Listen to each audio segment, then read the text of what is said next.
Why haven't we made a far left show video in so long? Please don't remind them. I think they forgot about it. But I want to be in a video. Well, guess what? What? I don't care. Well, I do. 1 minute later. I think Joe Biden is very good. We get all the tweets and are very happy. You're kidding, right? And we even get to poop and pee on the street whenever we want. Okay, actually, that is pretty cool.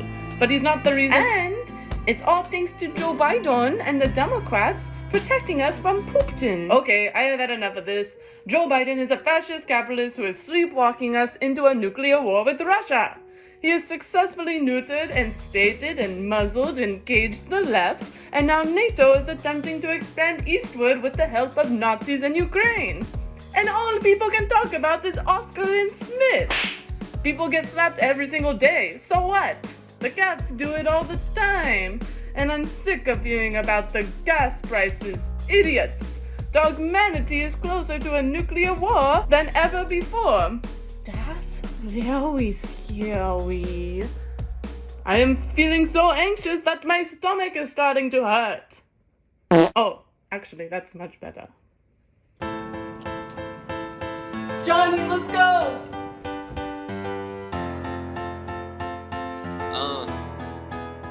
Yeah. Welcome to the Far Left Show, we break it down, zooming through political news in the lockdown, talking to people, solving issues. These are the kinds of views you won't see on your news. Stick around the show, cause things could get crazy. We even have chihuahuas named Dougie and Daisy. We're called the Far Left to scare the neoliberals, but interview candidates from primary to general. We're the Far Left, break it down. Come and join us here and now.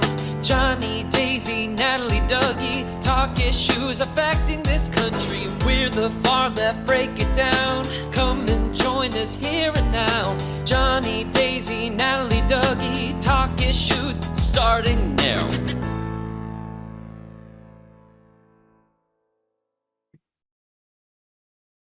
Awesome. So I'm here with David Kim, who's running for the House seat of in California, the 34th district, which is composed of downtown LA, Koreatown, Boyle Heights, Chinatown, Lincoln Heights, Little Tokyo, Highland Park, Eagle Rock, Glassell Park, I think that's how you say it, Glassell, Westlake, MacArthur Park, historic Filipino town, Little Bangladesh, and more. And that's a huge chunk of people. That's a lot of people. So tell me, like, why are you running? What made you want to run? Yeah, thank you so much, Johnny. So for those of you who I am talking to for the first time, my name is David Kim. I'm running for Congress in CA34, what Johnny just kind of shared in terms of neighborhoods. And it's the second time I'm running. We ran last cycle as the only progressive people-powered candidate in the general election. We came really close to winning. We won 47% of the vote, won 96,554 votes. No, I wasn't going to run again. The first time I did run because, I mean, times are tough. I understand what the multiple jobs a day and week life looks like and still to have nothing. And how our district is one of the poorest of the 400 plus in the country. For me, when we found out that we had lost the election and just won 47%, although a good feat, I accepted it as a loss and thought, hey, we lost. And so I'll take it as that and return back to lawyering. But then while lawyering for the most vulnerable parents of Los Angeles County, who are basically being charged in children's court for essentially having no resources, no jobs, no housing, no healthcare, no money to pay for basic expenses, to help for a support system that they need. Their children are taken away from them, put into foster care and adoption, and family by family, cases by cases. But why can't we do this on a mass scale? And so it's just with that thought of, oh my gosh, like things aren't changing. Yes, the incumbent might have been pushed a tiny bit towards the left, but I mean, it's not near the big change that we need.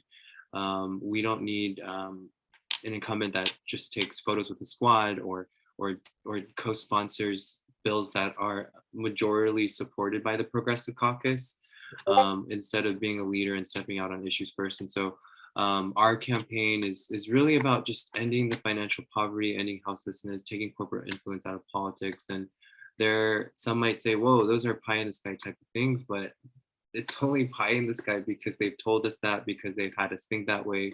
And I think it's now time for us to break that mold of thinking for our own selves, to challenge our own selves and our own way of thinking, and to know that we actually do deserve more. It's just that we haven't experienced what's better, what's good.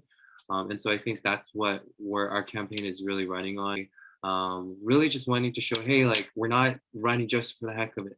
We're not in it for the name, power, whatever, anything at all. But it's really about like staying tuned to like people's needs, and people are suffering right now. And although the rich, wealthy, and few will say, oh, well, that's their deal, and a lot of them, some of them do say that. A lot of the contacts I thought that would come out pretty progressive, like they sit me down and they're like, David, we need to be realistic on your campaign goals. You're like, kings and kingdoms and monarchies and countries have been trying to solve poverty for centuries. What makes you think you can? And I'm like, what the hell? so like, I'm learning a lot, just kind of just in terms of like the limitations and framework that we've had to grow up with and been accustomed to think. And I think it's time to really smash the mentality. And I'm not sure how much more I can emphasize that without kind of paraphrasing of that. I know that was a lot. No, I love it. I love it. And I think that, it's so funny having like operatives who, are telling you, maybe not operatives, but just people who are, kind of they're in I guess industry, I don't know what to call, political sphere, public sphere.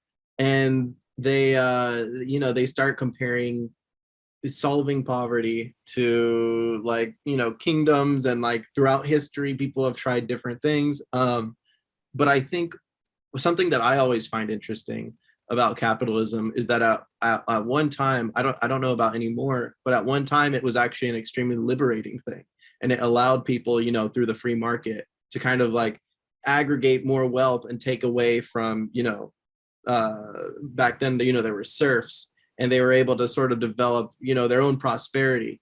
And of course, it's developed into this thing where it's become more so a system that keeps a lot of people down, especially in the United States with wealth inequality. It keeps a lot of people down. Well, like the top 3 billionaires have more wealth than the bottom. And I guess that's the 1% that, Bernie Sanders talks about. And something that I was thinking about, and I think I saw a video, you were more so inspired by the movement. Well, I wouldn't say more so, but I just want to get your thoughts on this. Like, you said you in some ways missed the Bernie Sanders 2016 era, but then sort of caught on with Kenneth Mejia's campaign. I was wondering if you wanted to talk a bit about that, and like what kind of, I don't want to say radicalized you, because I don't even think these are radical ideas, but what made you join the movement? What made you want to do all this? And you talked about it a bit, but I want to hear it some more. Yeah, no, for sure. Since graduating from law school in 2010, given that when the time that I graduated, all these potential interviews all got canceled, and there was literally no job at the time. And so I graduated with 200,000 in debt, and just kind of working kind of 3 to 4 jobs and doing all of this.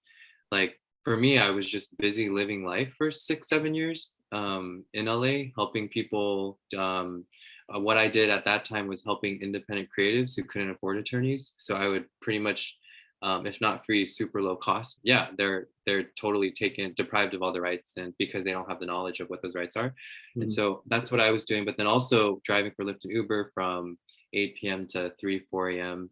at night, and then sleeping for 3 hours, then going to work to a free attorney job, because there were only free attorney jobs available at the time. And so yeah, but then that was life for me. It was tough. And I think for me, receiving a text from a super young Kenneth saying, hey, I am 20 something years old and I'm running because our government isn't caring for us, and I'm fighting for blah blah this, and I'm like, whoa. To me at the time, I just thought, whoa, those are big, bold policies, and those are things that if passed and if happened would be amazing. Mm-hmm. And then I thought but are these pie in the sky things? And so then I checked out the campaign, and I was just very curious, because just to see somebody so young, so determined, so passionate, and somebody that really believed in it, and like I felt that conviction in the first text. And so I went out and helped out. I even joined the Green Party for a year and did all of that, because like I think it's really time for us to really break from this mold, this mentality of this dual party system of it being either white or black, and all in all of that sense, but also kind of with structures and systems themselves as well. So with like capitalism, and how it's not a free market, it's a very closed market for the rich, wealthy, and few to only play in the sense of capitalism in a way has, although well intentioned perhaps at some point, right now doesn't seem to be that way at all. It continues to subject people to the bottom. It continues to really take all control and power to subject people in poverty, puts the rich, wealthy, and few in control and in power. Poverty keeps them in control. And I think that's something that we have to really realize. Why is it that we have to work and work and work and work and work and work and work, and then we still have nothing to show for it? It's not because we're incapable. Like there's so many of us that are putting so much time into these projects, whether it be creative or social or political or what have you, tech related, and it's because our systems are wrong. It's because how we value ourselves as human beings is wrong. And I think that's really seeing each other as human, instead of these units of economic value that you can try to maximize profit out of. And that's what I feel like this country has become, in that sense, just a workforce. And that too, I know, and I'm not a stickler for political correctness or names at all, but one thing that did stick out to me is I don't know what article or the working class people.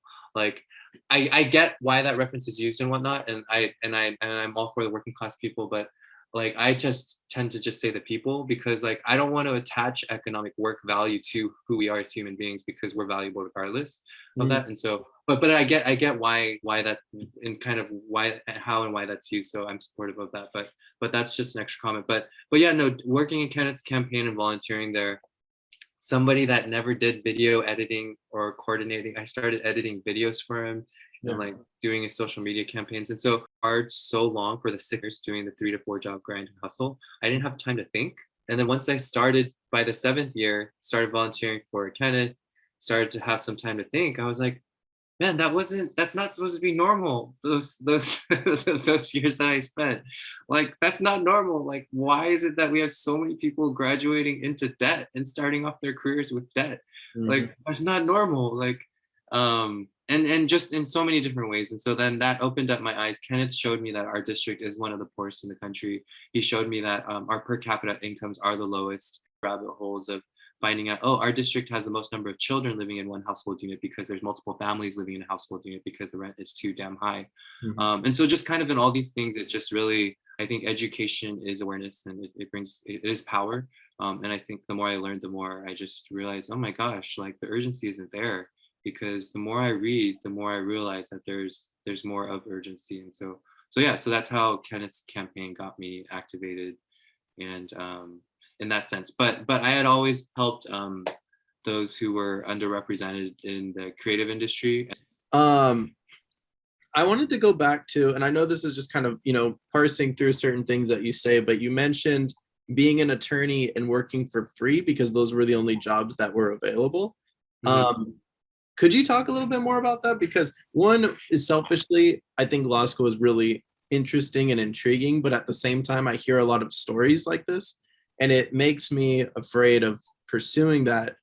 And I think for anybody who's interested in law school, I wanted you to kind of maybe talk about your experience after that. I know that's not quite the campaign, but I think it's really nice to hear this from somebody with your perspective as well. Yeah, no, for sure. I think it's funny how in this country it's so hard as it's in terms of the differences or the comparison of how it's not easy for somebody like an 18-year-old to go get a homeowner's loan. But it's easy for an 18-year-old to sign and get student debt that's equivalent to a homeowner's loan, in that sense. And so I think kind of having that experience from law school, it was also, I mean, to be honest, if you're not, I don't know, I think it was just with the whole legal market crash and whatnot. But if you're not in the big corporate, but then also it's something that's not available, it's only available to just a small percentage of law school graduates. I think with that, it's really facing the reality of when somebody graduates with $200,000 in law school or graduate school loan debt, are those jobs available? And those jobs that are able to, they're not available. They're really not. And so, and I think also, so that makes me think, like, what are we doing in terms, why aren't we addressing these problems? Because like we should be completely, like, right now we have what's called the public interest loan forgiveness program. So if you pay for 10 years, 10%, then the loans are forgiven. And that's great. But I think that we should be extending that to more people. First, canceling student debt as it is right now. And then in terms of making that public interest loan program be something that's available for everyone. Because education isn't something that should be holding us back. I think when people think about the dollar money of, oh, but where's the money going to come from? But I think if you read kind of modern monetary theory and whatnot, like beyond than just that we create the money and pump it into the economy, I think what Stephanie points out is, the author, what she points out is, even though you might not be getting the full return of the financial dollar number of values, there's still a return to society as a whole, as a collective whole in the bigger picture. It's just that we're not able to pull that into dollar numbers wise, but it's still there. Like the benefits are still going to be reaping in and of itself. And so I think that's the bigger picture. And so again, it's a break of mentality. I think everyone should be able to pursue a legal education without having to think about whether or not financially they can or can't, or sacrifice their life dreams for 15 years before they're able to start doing something on their own because they had to pay off loans. So I think that's something, it's really just a matter of priorities. Like you, and like even while I'm talking with you, it's just like, man, why isn't anybody talking about this? And it's like the question just comes down to, it's no one's priority right now. That's why nobody's talking about it. So if it was, then we'd already see it be talked about, but it's not. And so I know there's like these popular things that you, like the Green New Deal, whether it be with other things, but I think these other areas are also very important. Like we need to, and it's not to say that they're not talking about student debt cancellation, which they are, but really having more conversations with people that are experiencing it. And I think growing up as a second generation Asian American immigrant, our parents, like a lot of parents' generations, like on the Asian side, they love saving face. They don't talk about family problems or issues. They don't talk about their children having so much student debt when they do. But when I talk to families and individuals, it's like, yeah, that's actually a problem. I think it's really fascinating. You say you're a second generation Korean, right? I was wondering, one, have you been to Korea? Yes, I have. Yeah, I have a coworker and we were talking about Korea recently, and I mean, obviously we were talking in generalizations, but he said there's a lot of like, and I wanted to get your thoughts on this, and I'm sure this is a generalization, but like people in Korea are incredibly hardworking and probably more hardworking than the US is what he said. Now, I don't know. I'm just wondering on your take. I'd love to hear more about, your experience in Korea and sort of like, I don't know, what's your kind of sense? Well, first disclaimer, just I'm not trying to disrespect anyone in terms of sharing my own opinion for those who might think that but yeah, no, to be honest, I haven't really studied kind of Korea and how it's structured or its system, but just from personal kind of current level, I would say of knowledge and awareness, I would say, yeah, Korea, it's hard to make a living out there. It's super hard. It's super competitive. And honestly, I don't know yeah, it's really hard to make it out there, unless, and so that's why they really focus on being the top, always competing at the top, and doing the best you can in school and in work, and doing all of that. But I don't know. It's also a very young democratic country in the sense of it's only since the Korean War that Mhm. it's been a capitalist country in that sense. So like, although it might seem, oh, like people have opportunity, there's a lot of poverty there too. There, Mm. it's still super hard to make a living out there too. Yeah. Um, and I think w- even though, but one thing that they are doing better is at least having some heart, and that's weird to say, but having some heart with their capitalist system in a way. Mm. But because, and the example of that is at least they have a public option for healthcare.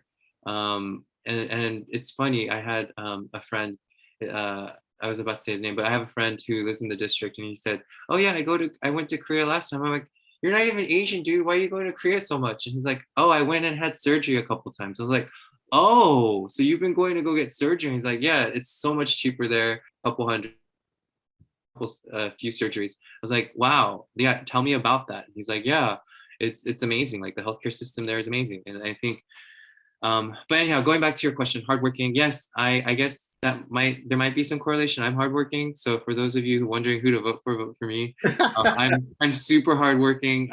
I've really just, nobody can do the 3 to 4 job grind and hustle so easily. And I know there's a lot of people doing it. I give you mad props, but yeah, I'm super hardworking. I'm really good in court, immigration court, juvenile dependency court, contracts, and I think that sort of regard for the job and profession and professionalism is something that we need in Congress, and that's what I want to bring. Mm. And I ask you this because you would be, the congressperson presiding over Koreatown and so many different places. I mean, a diverse Little Tokyo, Boyle Heights, historic Filipino town, Little Bangladesh. Like there's so many different communities that Chinatown. I didn't even mention Chinatown, but like, I guess, is there a distinct LA character? Are there distinct community characters? And how are you planning on like tying these together and addressing maybe specific needs of each community? Yeah, it's definitely, I think one of our district is definitely the most Latin populated districts, the most Asian populated districts, and the most diverse in terms of demographics, in terms of financial levels as well. And I think zooming in even more with our ethnic communities, yeah, like you pointed out, all the neighborhoods, whether they be on the Asian, Latin sides, but there's a lot of them, and I think the similarities and experiences of what each community is experiencing is first and foremost more important. And the first thing that comes to mind is, given that we are different ethnic communities, and given that there was a time at which we or our parents or parents entered the US and called LA home, immigration is still something that does affect each of us, and all of us in that sense. And so for our undocumented communities, whether they be in historic Filipino town or Koreatown or East LA, I think that's something that can commonly rally around. Number two, in terms of that, and it's undocumented communities within our own communities, but with the living wage problem and crisis is real, and that's affecting all of our communities. That's why yeah, that's why our communities really don't have, because we're working so much, it's hard for us to be engaged in local politics. It's hard to us to be aware of what issues are, to be more actively engaged in that, just as how my sort of 7-8 years of living in LA was. And I think with that being in mind, for them to have time to even live and breathe and to think and to enjoy life, why are we subjecting each family and household into living to month, and that's pretty much what I do see a lot of our kind of ethnic communities being in. Mm-hmm. And so kind of on that sense, and so for that, like talking, and this is where at first these different ethnic communities, whether I be in Boyle Heights giving speech about UBI, or whether I be in Koreatown sharing with UBI about small business owners, I think for them, that's crazy. Why are you talking about such a crazy idea? But then after seeing the pandemic happen, after seeing stimulus checks, after seeing unemployment income being expanded, it's just like, oh, David, what you were talking about, it's like real, it's happening. And so I think kind of that's another issue. And then another issue is really just in terms of there's still discrimination, racism, oppressive language system structures in place affecting all of our communities. Some more directly affecting certain communities more than others. And I think that really comes down to talking about why and how. That the why and how can be connected to a lot of things. I mean, the first and foremost being racism. The second also, though, coupled with the racism is a history of redlining in the districts, like within specifically our ethnic communities where they're all living. Those districts do tend to have a higher correlation with being a historically redlined district, where there were no investments, where it was marked as an area not to go into. And then now suddenly gentrification is happening, development's happening. We have politicians and local elected officials having these plans set up in place and telling them just to go through the process and getting them approved, and wondering why our communities aren't being helped. And then wondering why we have kind of local officials coming to our meetings saying, hey, we're helping your community. But it's like, okay, well, I see this big supermarket moving in and these other three smaller corner markets closing out. Like, okay, I'll still support you. You're doing a great job as a politician. And I think it's revealing and showing that no, they're not. Because if they were caring about you, they would be talking about sort of a reparations-based solution. And I think that's something that's possible on a city, state, and federal level. Yeah, how would reparations work, actually? If you don't mind me asking a little bit on that. I think it's interesting, yeah. Yeah, no, I think I would love to see a city council candidate even talk about it. But again, that also ties in with federal funds, because I know, but then that's again where there needs to be more communication. Like if we have federal, city, state, county officials working together and trying to get more things for more funding, then those things are possible. So like on a reparations, I could totally see city, county, and federal officials working together, historically redlined communities, starting with them, and those would be mostly the Black and Brown communities first. And then the other ethnic communities, because if you were to do, if you were to do the color tracing, I think that's what the map tracing, that's what that would show.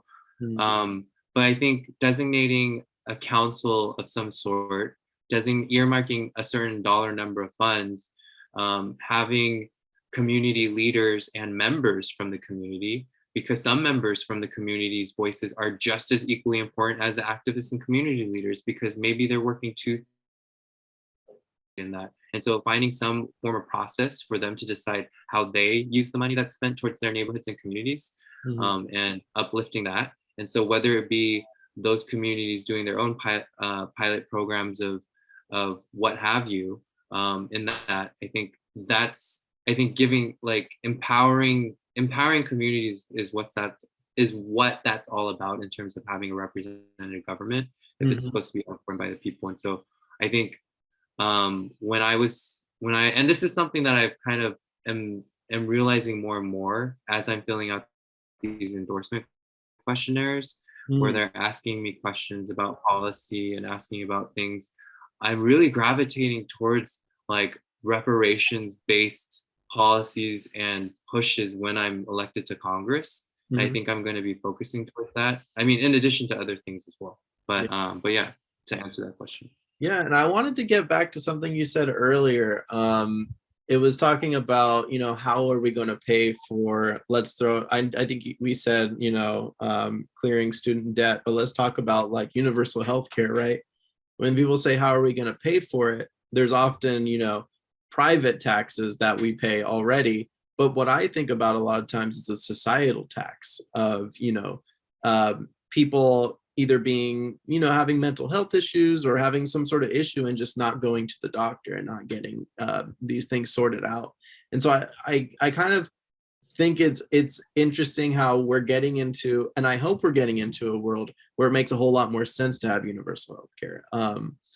you mentioned even, South Korea has a public health option, and there's so many different countries that have these either an option or just entirely, I mean, universal healthcare already. And it's I think it's sort of a kind of an insulated thing to me. The fact that we're such a prosperous nation, and yet domestically we hold so much of that prosperity away from working people, And so I think what I was wondering, and this is just kind of bouncing around, but I think it would be interesting to get your take, and I think this is important to a lot of people, your take on why are you running against an incumbent who appears to be progressive? You mentioned that he's in, pictures with the squad. I've seen him take certain stances that are progressive, but I wanted to get your point of view and a lot of people's point of view on what's going on, or maybe the lack thereof, with the incumbent. Yeah, for sure. I think I'll start off with the incumbent self and then sort of pan out in terms of the larger context and picture. So with the incumbent, he started out, and from what I don't know him too much, and I'm not stating that I do. I only met him once in person after losing, and I talked with him in March, kind of coming to him with my list of camp issues that we were fighting for, and then also a list of orgs and govern with, which I don't think he's done. But if, I mean, what, and everyone starts off well, and I do get the question of, oh, what makes you think you won't change? And I'll say, that's a great question. So please keep me accountable. And one of the things that you can keep me accountable is voting me easily, because I won't have corporate PAC money shielding me with 10 mailers to every constituent, which costs $1 million. I won't have that kind of money to do the whole name brand marketing stuff to buy votes, and you can easily vote me out. That's how I keep myself accountable. And I'll get back to that point of this corporate PAC, corporate funding, really need to start reaching that critical mass of electing and replacing each corporate incumbent with the people power candidate, and why that's important. But first, starting with the incumbent, when he filed, taking one step back. He's a politician that has taken lots of police union money, lots of private prison money, lots of debt collector money, lots of student debt collector money.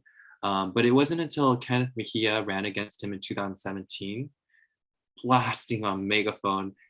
It wasn't until 2018 Kenneth was blasting on megaphone. And money profiteer, what are you, like, who in the world private? I don't know. It's just, I think one of the, not that there's a level or hierarchy of evils, but one of the worst things to do is to profit off of human suffering. And just kind of calling him out. That's where then Jimmy then stopped taking those three groups' monies. Because he then stopped taking just those three groups. It was after the 2018 election. Wow. He's continued to take in 2018 because Kenneth, and I feel Kenneth is the one who started the candidate versus candidate comparison kind of graph. His was so on point. If dig one up, it was like, no matter how much you would want to water and filter it down, Jimmy had all red X's and Kenneth's was all green checks. But it was just so crazy in the sense of like where his funding was coming from, how shitty he was on legislation or the lack thereof, with authorizing ICE, funding ICE, increasing military defense spending, doing all of this. And so 2017, 2018, he was basically a Cinnamon Mansion lookalike in that sense. And I think, and now fast forwarding, last cycle, he was not for basic income. He was not for any sort of type of cash or relief to the people. He was not for the legalization of marijuana. He was not for rent cancellation, mortgage cancellation. He was not for any of that. Yet then, I mean, fast forwarding, given that we won 47%, he almost lost. And an insider told us from DC 6 weeks before November 3rd, hey, we were just told the incumbent did a poll and you were shown to be within 5% points of him. So he's doing all that he can right now. And that's about when the time I think he did vote to legalize marijuana, right before it, after he had taken the poll. And so in these things, like if I were to do like a 20-minute documentary, I'd show that everything's performative. Every single thing is performative. In April, he took a picture with Squad, went on DCCC call and said the white progressives in the district are putting up an Asian minority candidate to remove him from office. But I wasn't even going to run. We declared our public run just 4 months ago in December, and he said that back in April on a DCCC call on a Huffington Post article. And so it's just, wow, like, I mean, and I get it, like, and I've had a lot of even moderate Democrats reach out to me and say, hey, David, thank you. Even though you lost, like, you really pushed Jimmy to say, hey, you need to do your job if you're elected and not file to run for lieutenant governor as soon as you make it into Congress. Right after he made Congress, right after he won in the 2017 election, in January 2018, he filed to run for lieutenant governor 2026, just as Kevin De Leon filed to run for 2026 lieutenant governor. So it's just like, man, you guys are just using these positions as stepping stones to get to your power and then retire. But it's like, no, let's stop this whole career, making politics a career. And in that sense, and so he has done now more he's now supportive of child tax relief, although that's no longer happening right now, and like one or two other items, but he hasn't really, whether it be drafting or co-sponsoring, there's 11 major comprehensive housing bills in Congress, and he hasn't really pushed for any of those. He hasn't pushed for the big relief that the people need or be leading on those issues. It's always kind of taking a step in after the major progressive caucus is backing something. And I think for a district like ours, something that's more empowering in that sense. And so if you were a historian on CA 34, you would just see that everything is the result of him not wanting to lose his seat. Where it became a cinema mansion thing to not. But I think kind of now taking like another step back is like we really need to remove every single corporate incumbent from office eventually, because this system of and this is where capitalism has gone awry. The reason why capitalism is awry is because we have the corporate influence of politics, where politicians are really prioritizing corporate PACs, special interest, short-term maximization of profit in every single thing, where corporations and corporate interests used to have a duty of loyalty and civic sense of loyalty to the community, where they would be where the first question is, what are you giving back to the community? Now the first question is, how do we make the most money as a company? And I think that's where we see the death of the pension. Nobody really talks about a pension unless you're a government employee.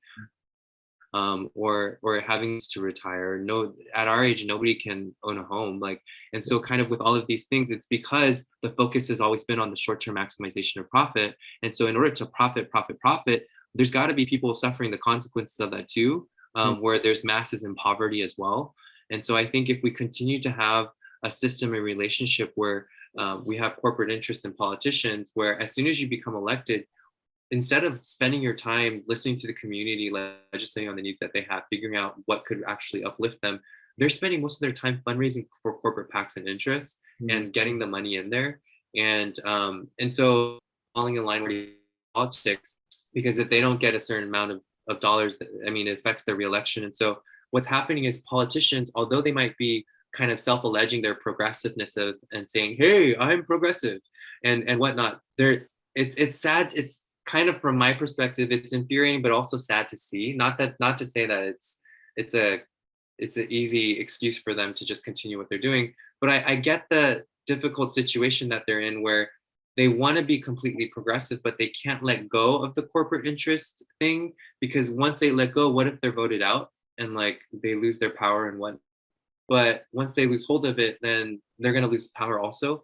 And so I think it's really like, we can't have this, whether it be a Democratic or Republican, a party and establishment system where we have just corporate puppets in office like Sinema and Manchin who are holding things up in that sense. And so I think for if we were talking like 10 years, 20 years ago, somebody like the incumbent is great. But I think we're talking about, like, he's been in public office 10 years ago. It's not like all of these things suddenly popped up one day. It's all been coming. Then let somebody else try too. And I think given my kind of expertise, what I've seen, experienced, and done for my clients and community, I think I can do a lot better job than he can. And I've seen that after volunteering for Canada. I've studied the incumbent since 2017, since volunteering for Canada. Yeah, and I think you could do a way better job too.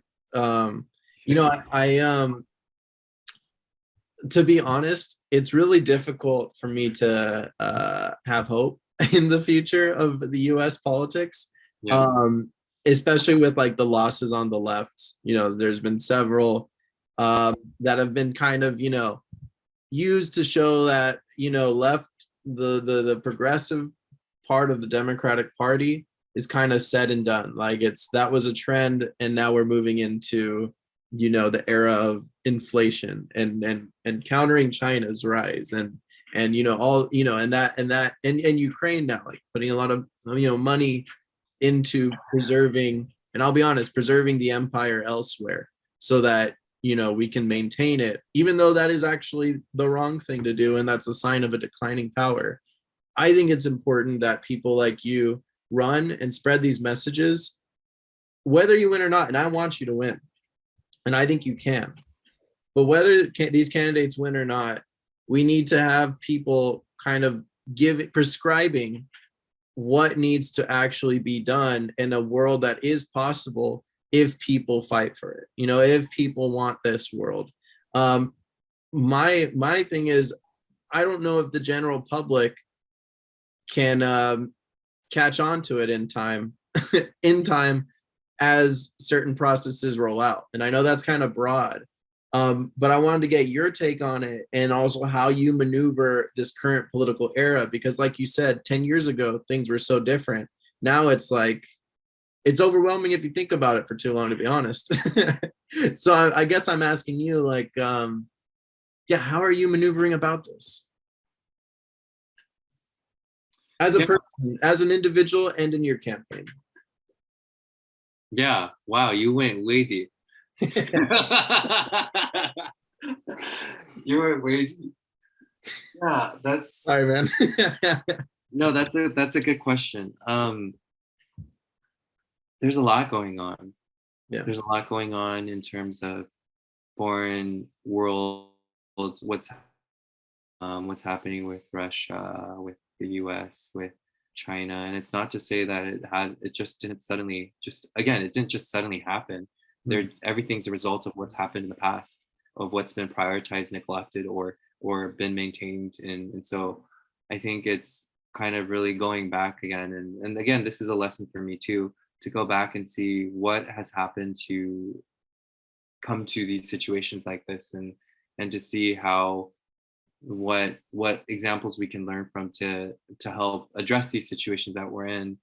And we know, like, when even just kind of from our history books and from in school, whether it be high school or college, of the sense of American imperialism and us being a world superpower and the Cold War, and us having our military presence everywhere, us stepping in with our stick every time, that changing to certain degrees, less or more serious degrees with certain presidents and administrations.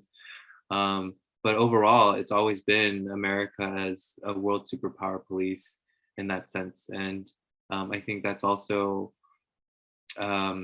something that carries on domestically, as stepping in policing aspect domestically with their. And I know it sounds like, David, what country are you talking about? Are you describing the US right now? Or are you describing another country? And it's like, no, I'm describing the US, y'all. And kind of in the sense of, yes, America is a land of dream and opportunities more than other countries. But then also on a weird end, it's not also as well. It only applies if you look and feel and grow up and talk and fit a certain way, to be honest. But then perhaps what keeps it going, because we've instilled and marketed and kind of this American dream mentality of, if you work hard, you'll achieve it. But for me, it's like, I don't know, I had this realization of, no, I don't actually see that. I actually don't see that. Is everybody working hard because of that ideal that one day it will happen? But what if that one day that ideal thing would never happen? What if it's all fake? Like, did we Like, as people of the US, are we the empire at the end of its decline and fall right now, and we don't even know it?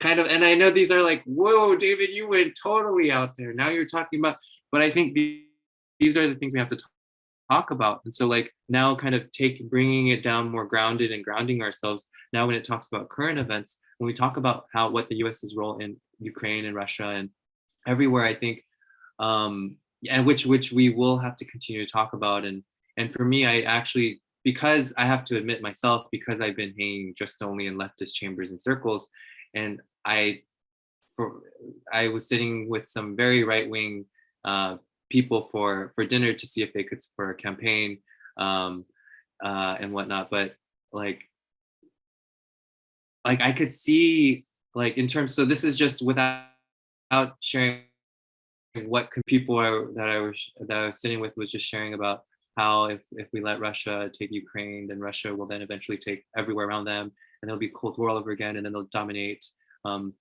South Korea. And what, doesn't that affect you at all? Doesn't that affect your, like, are you saying that you don't want to stand for South Korea? Don't you need to stop Russia? And I'm like, oh my gosh, there's all this fear mongering. What the fuck?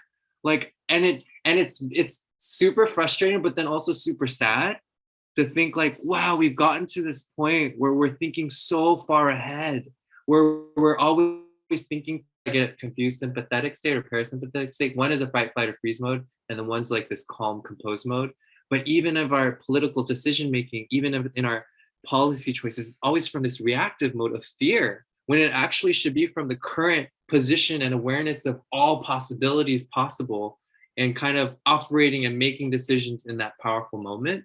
But it's always having some sort of fear thing, agenda, or influence thing in mind, which affects with communication, garbles up and confuses the intentions involved. Even, yeah, and so kind of sitting with other people, hearing these things, I'm not going to discount completely. And it's like, oh, that's where you're coming from. Okay, I see that. But one thing that you and I can agree is American imperialism is damaging.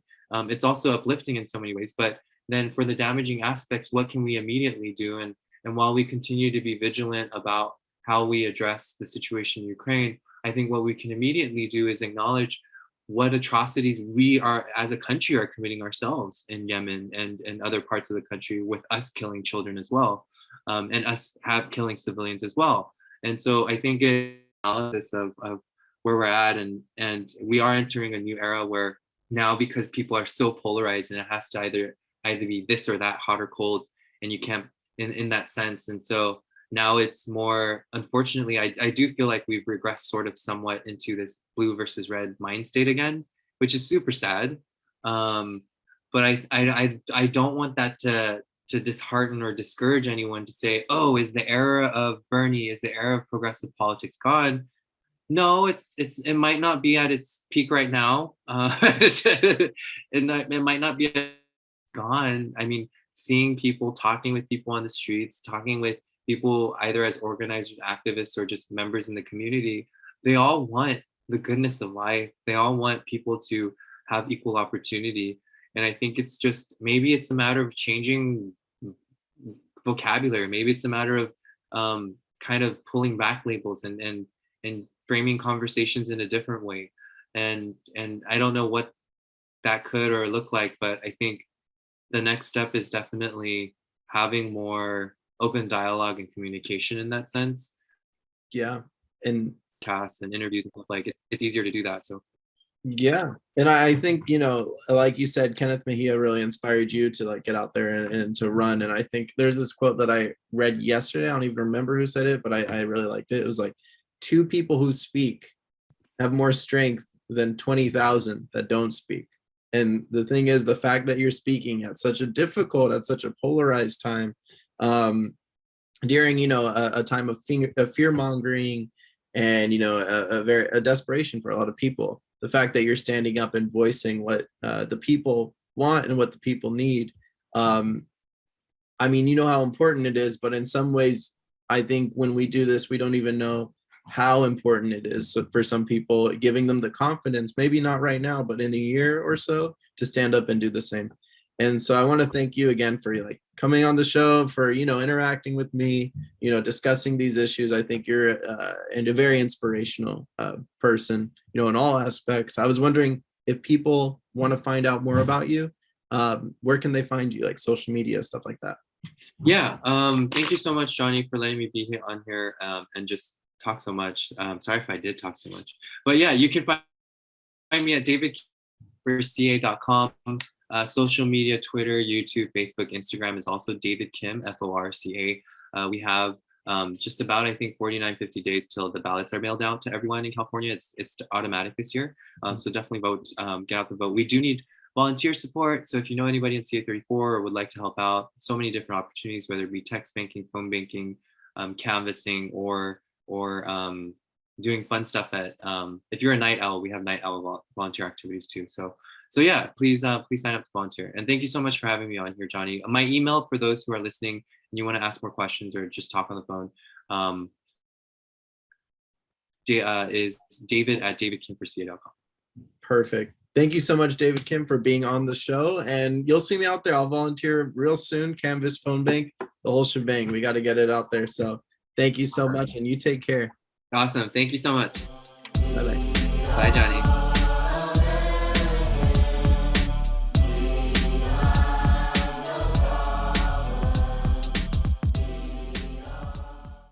Am I feeling... No, let me do that part again. I'm so anxious that my stomach is starting to hurt. Let me do that again. Okay.